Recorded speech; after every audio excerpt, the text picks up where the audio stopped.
like I said, I'm gonna keep this short. I'm gonna try to keep this as short as possible. Like I gotta keep this under 15 minutes, which I know I will. Which I know I will.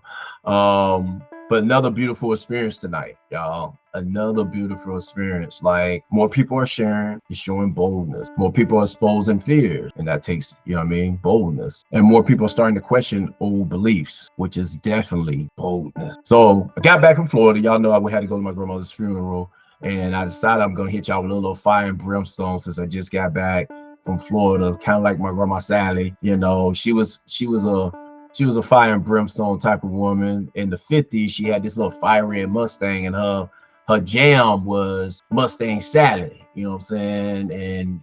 And you know, that was her jam. Mustang Sally and the red little Mustang. And you know, everything about that said sexy, fast, and she never was really in the same spot too long. You know what I'm saying? So to have that type of demeanor, it requires a bold, you know, it requires you to be bold. And it was her boldness that got me to thinking about you all's confidence and courage that you've been showing. Like, you know, you all are showing confidence inside your abilities, you know, inside the gym. You're all showing courage as I introduce new challenges and adversities in the gym. But that's not the battlefield that I'm truly concerned with, to be honest with you. I'm not concerned with how you perform in the gym, to be honest with you. Because for most of you, the gym is the carrot. It ain't the stick. All right. Plus, most of y'all are in some really great pods. Like you're in some great pods with some dope ass individuals who all they want to do is see you win. So it ain't the gym where I need you to where I'm concerned with your confidence and your courage, right? Is when you're alone, is when you all alone with your own thought. And it reminds me of this LL Cool J old school song, I Need Love. But I got a remix to it. But you know what I'm saying? Like I always told y'all, history doesn't repeat itself. It just got a dope ass remix. So my little remix to LL Cool J song is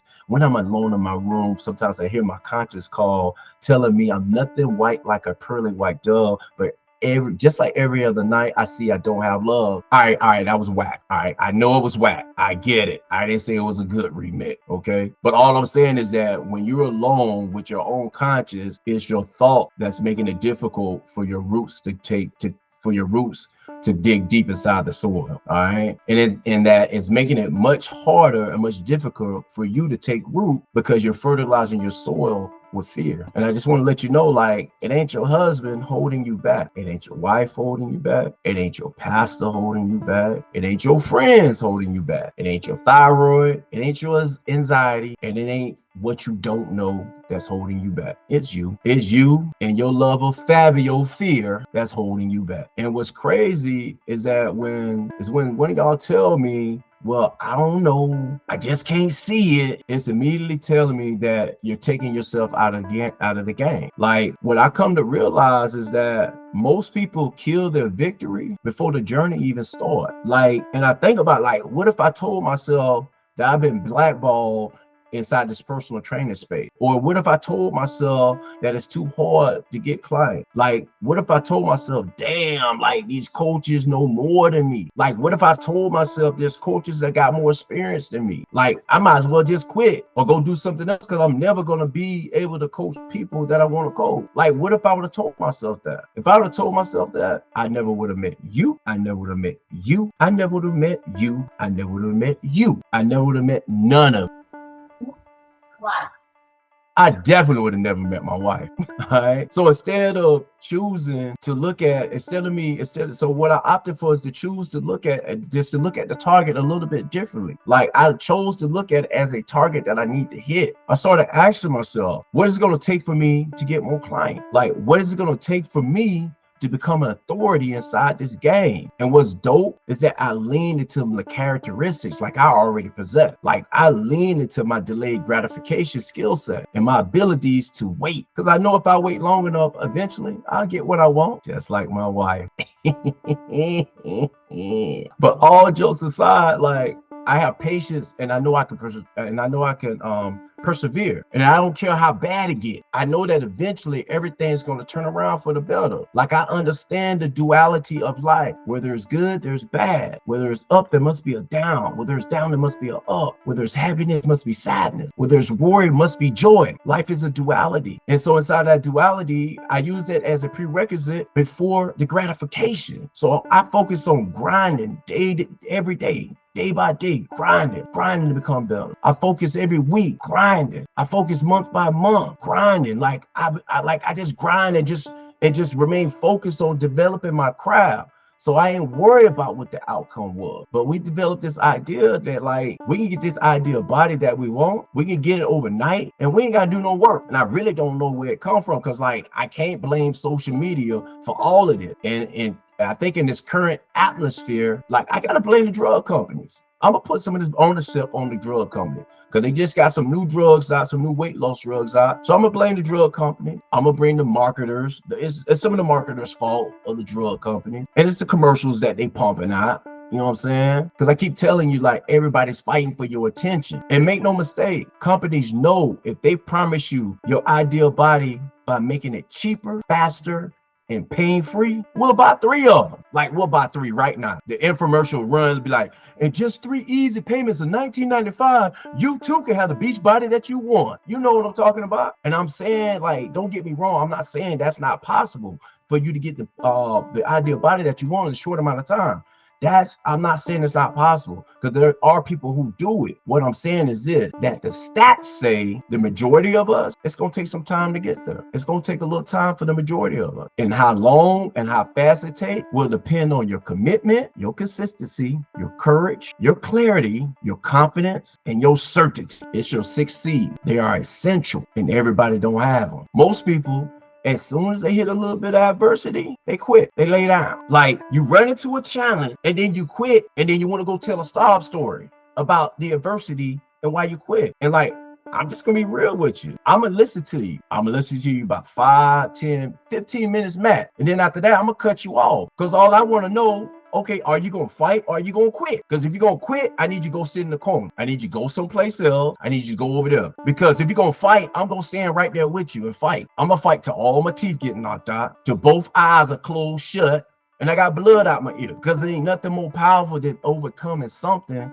that was supposed to suppress you. And just because that's my starting point, that don't mean that's where you're going to end up at. Like, nobody can stop you from where you're going to end up at except God, Allah, the universe, or whoever you pray to. That's it. Because your starting point is nothing more than your starting point. Your starting point is doing nothing but telling you what you must overcome so you can get to where you want to go. Did I start out overweight and all my family overweight? Okay, then that's what you got to overcome. Did I start out crazy thin and nothing, but everybody's telling me don't get fat?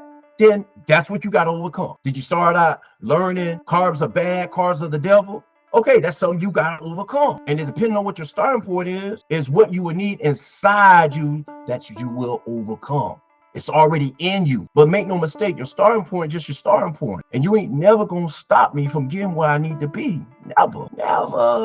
We had this saying in wrestling camp, brought back a memory. We had this saying in wrestling camp, like, I might be down right now, but you ain't going to stop me from standing up. That was our saying. Like, when we on the mat, I'm down right now. You ain't going to stop me from standing up. Because the minute you tell yourself you can't, that shit becomes a habit. The minute you think about giving up, it makes it that much easier to give up. And I actually learned this concept from a dude back home. Like, this dude didn't care if I mollywopped his ass on the mat. He didn't care. He just kept coming. We in wrestling practice, we had this drill, this 6-minute drill, where you wrestle the same person for 6 minutes straight.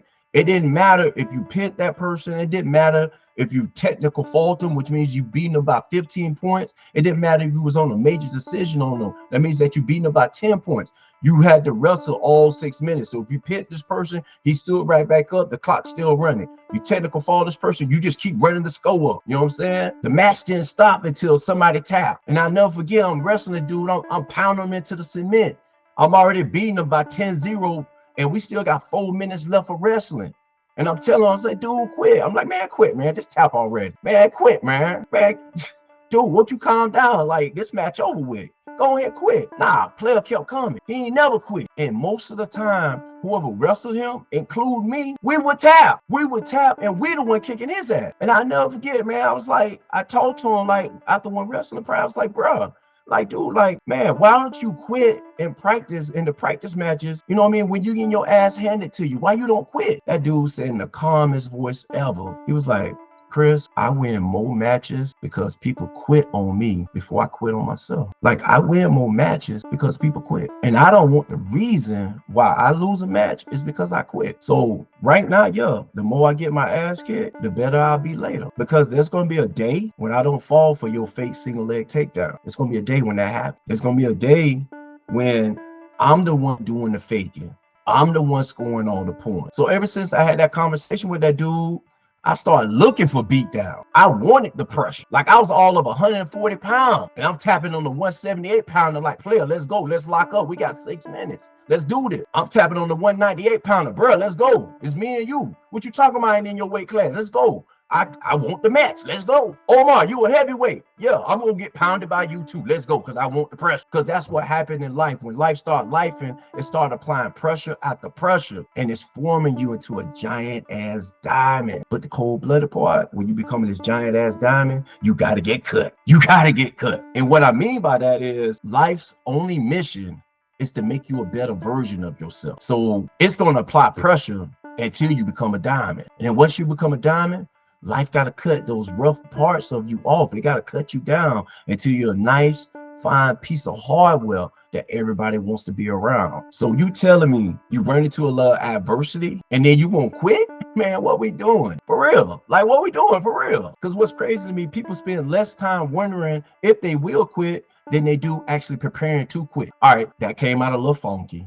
Let me rephrase. People spend more time preparing to quit than they actually do wondering if they will quit. Like, they spend all this time prepping for the quit, prepping for the quit.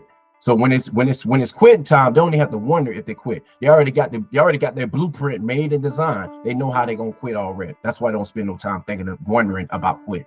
They already got the blueprint. What you want in life ain't gonna stop running from you. All right, that shit like the gingerbread man. Catch me if you can. But for whatever reason, we stop chasing it. Like, we go from an all-out sprint towards it to a jog. We go from a jog to a walk. We go from a walk to a staring at it. To finally we stop looking at it. Then we had the audacity. Then we had the audacity to wonder why we ain't want to. Wonder why we ain't where we want to be. I'm gonna let you in on a little news flash here. Your timeline is not your destiny's timeline, fam. When you want something to happen, ain't your dream timeline for it to happen. Because the universe is going to test you every day to make sure that this is what you want. You ever wonder why every time you start chasing something, it seems like it's getting further away? It seems like there's more obstacles been placed in front of you? That's the universe testing and go, let me see if this fool really want this. So stop relying on your skill. This is about your will. Are you willing to put the time, more time into thinking about succeeding than what you are willing to put in time about what's going to go wrong? It's about willpower, balls. And it's going to take an awakening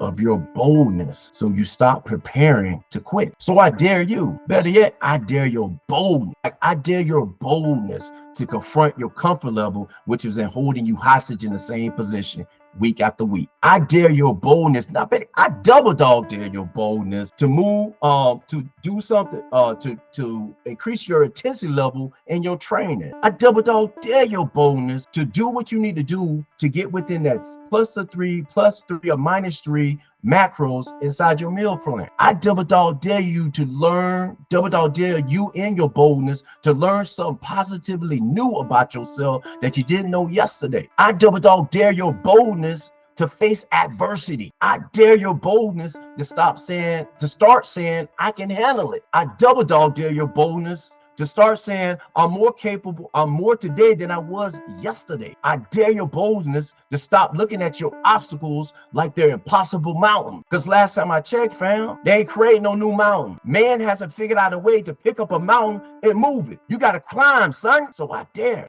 you, I dare your boldness, because being fearful and comfortable is failing. So start daring your boldness. Can you dig it? Can you dig it?